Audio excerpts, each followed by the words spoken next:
سوچیں کہ آپ کہیں جا رہے ہیں اور آپ کو پتہ چلے کہ اس جگہ پر ایک بچی کو زندہ درگور کیا گیا ہے، ایک بچی کو کسی نے زندہ زمین میں گاڑ دیا ہے اور اوپر سے مٹی ڈال کے بند کر دیا ہے۔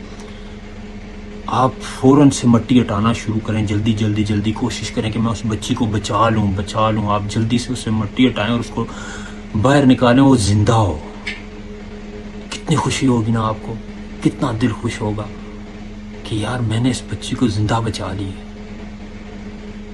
حضور جان رحمت جانا صلی اللہ تعالی علیہ وآلہ وسلم نے فرمایا، وعن عقبۃ بن عامر رضی اللہ تعالی عنہ قال قال رسول اللہ صلی اللہ تعالی علیہ وآلہ وسلم من رعا عورتا فسترها۔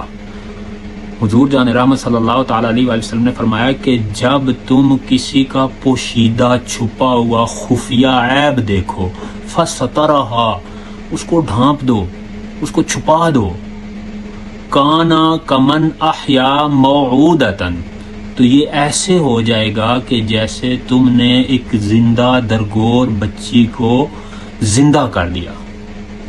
کتنے موقع ملتے ہیں نا ہمیں، ہمارے سامنے لوگوں کے عیب آ جاتے ہیں، نہ چاہتے ہوئے بھی آ جاتے ہیں۔ عورت گھر کی عورتوں کے عیب سے واقف ہو جاتی ہے، مرد ساتھ کام کرنے والے مردوں کے عیب سے واقف ہو جاتے ہیں، ایسے عیب جو چھپے ہوئے ہوتے ہیں، وہ کسی کو نہیں بتانا چاہتا، آپ کو پتہ چل جاتا ہے۔ آپ کیا کرتے ہو؟ آپ فوراً سے جا کر کسی کو وہ عیب بتاتے ہو اور ساتھ کہتے ہو یار کسی کو بتائی نا۔ ایسا نہیں ہوتا۔ کتنا بڑا اجر، کتنا بڑا ثواب آپ نے تھوڑی سی لذت کی وجہ سے، بے معنی لذت کی وجہ سے آپ نے ضائع کر دیا۔ کتنا بڑا ثواب ہے نا، کسی بچی کو آپ سوچیں تو صحیح، آپ نے کسی زندہ درگور بچی کو زندہ کر دیا، کتنا دل خوش ہوتا ہے۔ آپ نے وہ ثواب صرف تھوڑی سی لذت، بے معنی لذت کے لیے ضائع کر دیا۔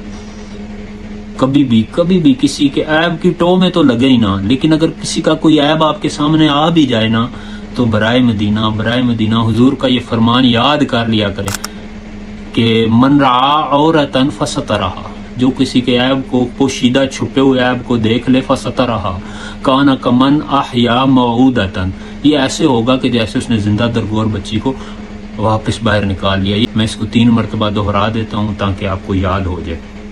من رعا عورتا فسترها کان کمن احیا موعودتا، من رعا عورتا فسترها کان کمن احیا موعودتا، من رعا عورتا فسترها کان کمن احیا موعودتا۔ صلو علی الحبیب صلی اللہ تعالی علی محمد۔